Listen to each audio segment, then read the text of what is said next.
आज का हमारा गणित का ये 5वां मॉडल पेपर है जो कि एनसीईआरटी पर बेस्ड है। इसमें से सारे क्वेश्चंस आपको देखने को मिलेंगे। अगर आप पुराना पेपर देखते होंगे उठा के प्रीवियस ईयर के, तो आपको ढेर सारे क्वेश्चन यहाँ पर मिलते हुए नजर आ रहे होंगे। चलिए आज मैं शुरू कर लेता हूँ। सबसे पहला प्रश्न है, शांत दशमलव संख्या में व्यक्त हो सकने वाली परिमेय संख्या कौन सी है। तो सबसे अच्छी बात है आप इसे याद कर लें कि ऐसी भिन्न जिसका जो हमारा ये हर होता है वो 2 या 5 के गुणक में हो, या इनकी। अब आप यहाँ देखिए, ये देखिए 7 का गुणक है, तो ये कभी भी शांत में नहीं बदल सकता। यहाँ देखिए 7 आ गए, ये भी नहीं 17 है। अब हमारे पास 3125 ही बचता है। अगर आप 3125 को देखें, हम इसे 2 या 5 या दोनों में व्यक्त कर सकते हैं। तो देखिए 5 से काटेंगे, 5 छक्का 30, 5 दूनी 10, 5 25, 5 से काटोगे 125 आएगा, फिर 5 से काटोगे 25 आएगा, फिर 5 से 5। इसका मतलब मैं लिख सकता हूँ 13/5 की पावर 5। तो देखिए इसे हमने 5 के पदों में व्यक्त कर सकता हूँ, तो इसलिए पूरा पूरा कट जाएगा, यानी हमारा शांत दशमलव में व्यक्त करने वाली भिन्न सी वाली होगी। चलिए बढ़ते हैं अगले प्रश्न पर।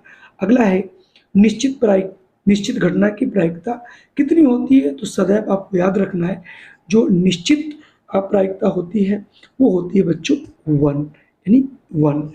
समीकरण निकाय के एक्स प्लस 3 बराबर -3 कामा 12x प्लस के वाई बराबर -k के अनंततः अनेक हल हों तो के की वैल्यू। अगर अनंत हल हैं तो उसके लिए हमारी कंडीशन क्या होती है। वो कंडीशन होती है a1/a2 बराबर b1/b2 बराबर c1/c2। अब आप देखिए यहाँ से हम a1 हमारा है k बटे, इसमें है देखिए 12 बराबर, फिर है 3 और दूसरे में है हमारा k। दो ही से काम चल रहा, आगे में लिखने की जरूरत नहीं है। हम तिरे गुणा कर लेंगे तो हो जाएगा k² बराबर 12 3 36। तो हम k बराबर लिख सकते हैं √36, और 36 का वर्गमूल 6 होता है। देखिए यहाँ पर k की वैल्यू 6 आपको डी में मिल रही होगी। चलिए चौथा प्रश्न देखता हूँ। समीकरण आपके पास 3x plus 2y equal to 10 हो तो y का मान यदि 5 हो तो x की वैल्यू क्या होगी। तो हम यहाँ पर y बराबर 5 पुट कर देंगे तो हो जाएगा 3x plus 2 into 5 equal to 10। तो हो जाएगा 3x इक्वल टू 10, 5 दूनी 10 इधर लाए, हो गया 0। x बराबर हो जाएगा 0/3 अर्थात 0। यानी यदि यहाँ पर y की वैल्यू 5 है तो यहाँ पर x की वैल्यू 0 होगी, यानी ऑप्शन बी वाला सही है। पांचवा प्रश्न आपके सामने है, समीकरण 6x² माइनस bx प्लस 2 बराबर 0 का विविक्त कर अगर a को डिस्क्रिमिनेंट 1 हो तो v की वैल्यू क्या होगी। तो यहाँ पर आपको दे रखा है बच्चों d इक्वल टू 1। तो d क्या होता है, b² minus 4ac equal to 1। b की जगह पर यहाँ क्या है, -b है, माइनस बी का होल स्क्वायर माइनस 4। ए यहाँ पर 6 है और सी बराबर 2 है, बराबर 1 है। तो बी का जब स्क्वायर करोगे तो हो जाएगा बच्चों b² माइनस 6 चौक 24 दूना 48, 48 बराबर 1। तो b² बराबर 1 प्लस 48 यानी 49 हो जाएगा। तो इसका मतलब b बराबर √49 प्लस माइनस, और 49 7 का वर्गमूल होता है तो प्लस माइनस 7 यहाँ बच्चों ऑप्शन बी में आपको, सी में मिल रहा है। अगला है द्विघात समीकरण 2x² minus 4x plus 1 equal to 0 के मूल कैसे होंगे। मूल की प्रकृति जानने के लिए बच्चों, उसका जो नेचर जानने के लिए हमें डिस्क्रिमिनेंट मालूम होना चाहिए। तो यहाँ पर डिस्क्रिमिनेंट हो गया हमारा b² माइनस 4ac निकालेंगे, और ये वैल्यू कैसी आ रही है उसी पर हम बात कर लेंगे। तो b यहाँ पर देखिए -4 है, तो -4 का होल स्क्वायर माइनस 4, और a बराबर 2 है और c बराबर 1 है। तो 4 चक्कू बच्चों प्लस का 16 हो जाएगा, माइनस 4 दूनी 8 बराबर 8 आएगा, प्लस का आया है तो यानी d is greater equal to 0। तो इसके मूल कैसे होंगे, वास्तविक होंगे और अलग अलग होंगे यानी भिन्न भिन्न होंगे। तो ऑप्शन बी वाला यहाँ पर सही होगा। अगला प्रश्न है, एक पासे की एक फेंक में अभाज्य संख्या प्राप्त होने की प्रायिकता। तो पासे पे कौन कौन अंक होते हैं, एक होता है, 2, 3, 4, 5, 6, यानी टोटल 6 घटनाएं घट सकती हैं। उसमें अगर अभाज्य संख्या एक 2 होता है, 3 होता है, 5, कुल मिला के 3 अभाज्य हैं संख्याएं, टोटल संख्या 6 है। तो उसकी प्रायिकता हो गई P इक्वल टू 3/6, 3 1 जा 3, 3 2 जा, यानी प्रायिकता हो जाएगी 1/2, जो कि ऑप्शन बी में मिल रही है। अगला प्रश्न है, बहुपद 3x² - 7x + 2 के शून्यकों का गुणनफल क्या होगा। तो गुणनफल होता है alpha beta equal to C/A। C क्या है, कांस्टेंट पद, यहाँ कांस्टेंट पद 2 है और A की वैल्यू यहाँ पर है 3। इसका मतलब मूलों का गुणनफल हो जाएगा 2/3, जो कि ऑप्शन डी में मिल रहा है बच्चों। चलिए बढ़ते हैं हम अगले प्रश्न पर। अगला है, बिंदुओं A उसके निर्देशांक हैं -4, 2 तथा B 5, 6 को जोड़ने वाली रेखा का मध्य बिंदु P A/8 और 4 हो तो A की वैल्यू क्या होगी। मान लेते हैं ये कोई हमारी लाइन है जहाँ पर ये हमारा A बिंदु है, ये हमारा B बिंदु है, इसके निर्देशांक -4, 2 है और इसके आपके 5, 6 है।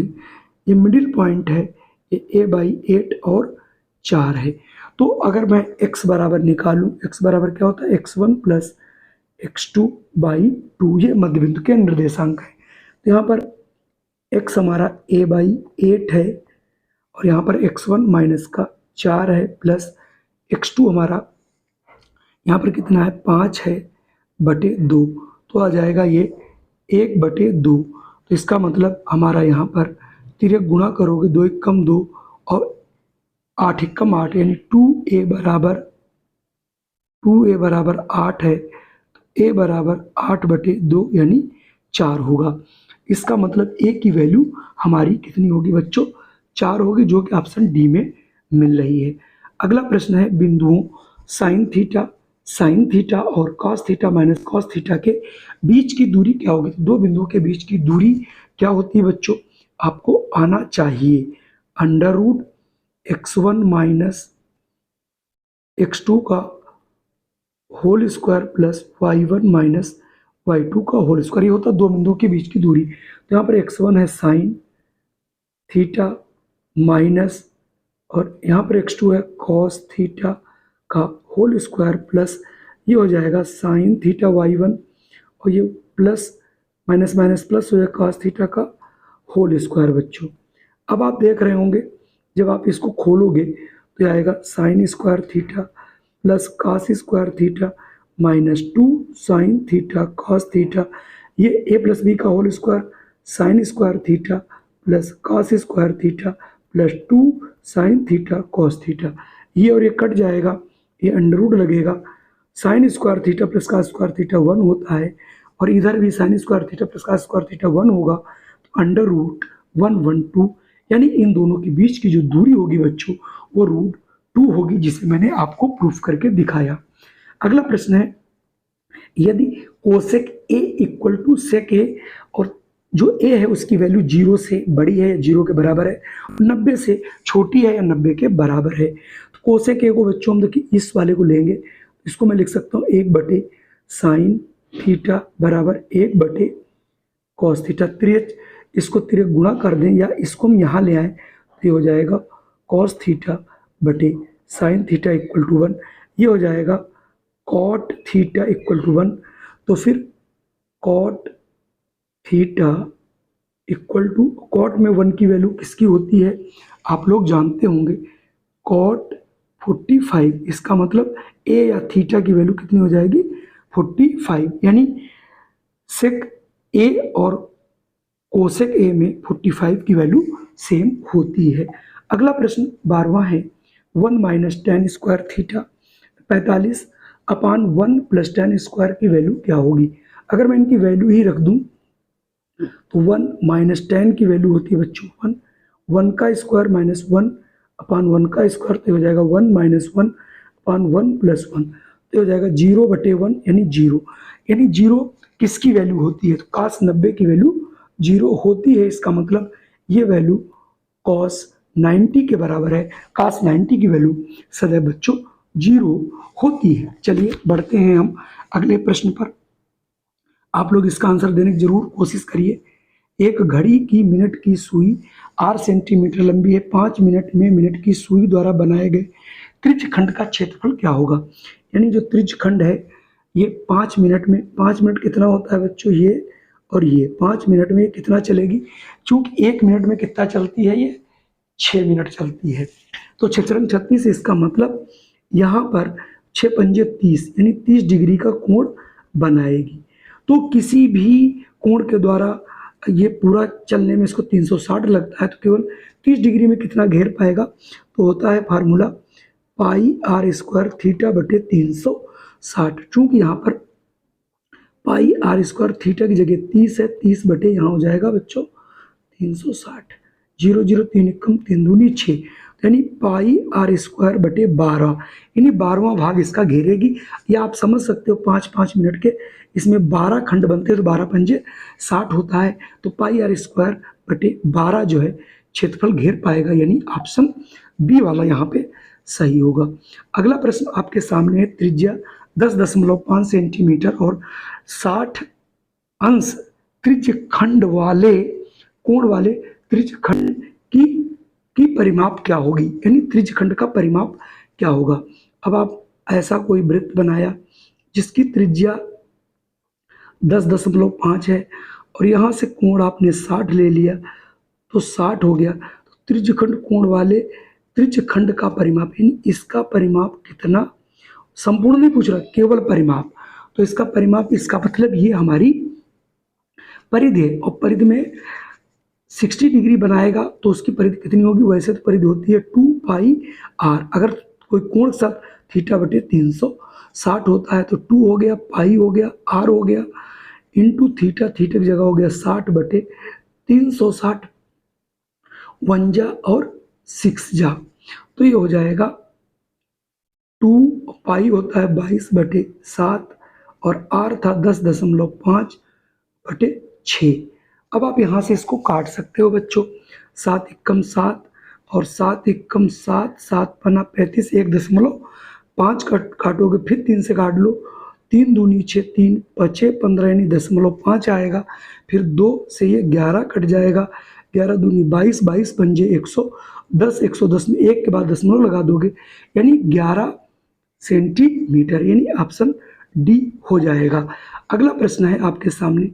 एक समांतर श्रेणी का प्रथम पद 5 हो, सार्वंतर -3 हो, तो 7वां पद क्या होगा।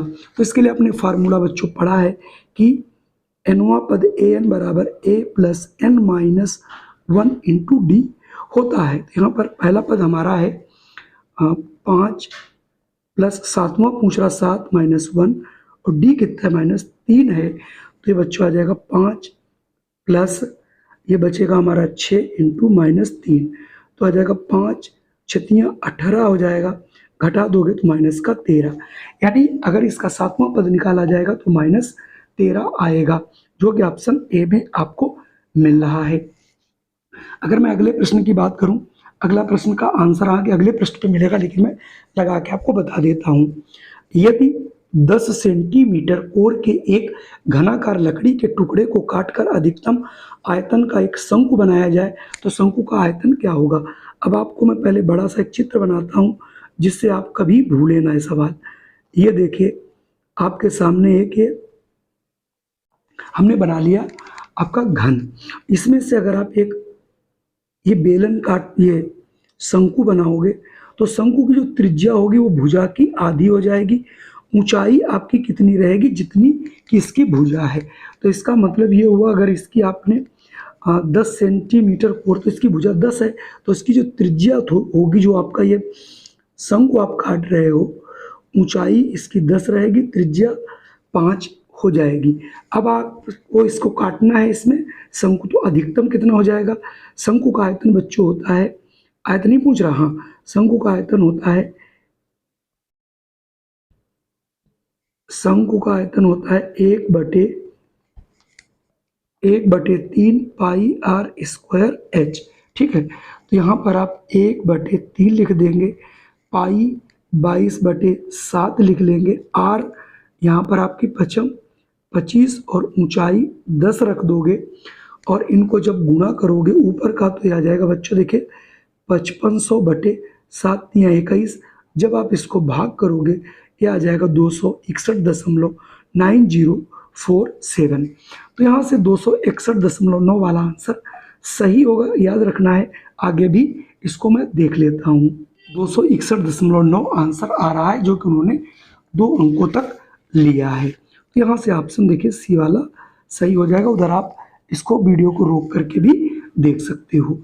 अगला प्रश्न है, एक बेलन और शंकु की ऊंचाइयां बराबर हैं, आधार की त्रिज्याएं भी बराबर हैं, तो आयतनों का अनुपात क्या होगा।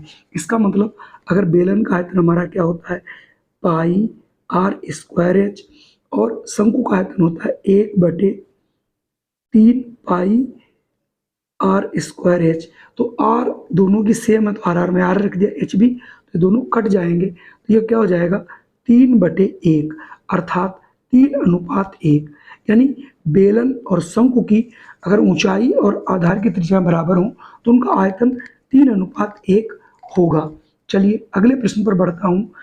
यदि किसी शंकु की तिर्यक ऊंचाई 5 है, मान लेते हैं एक आपका ये शंकु है, ठीक है, उसकी एक तिर्यक ऊंचाई 5 दी गई है, ठीक है, 5, और शंकु की त्रिज्या आपकी 3 है।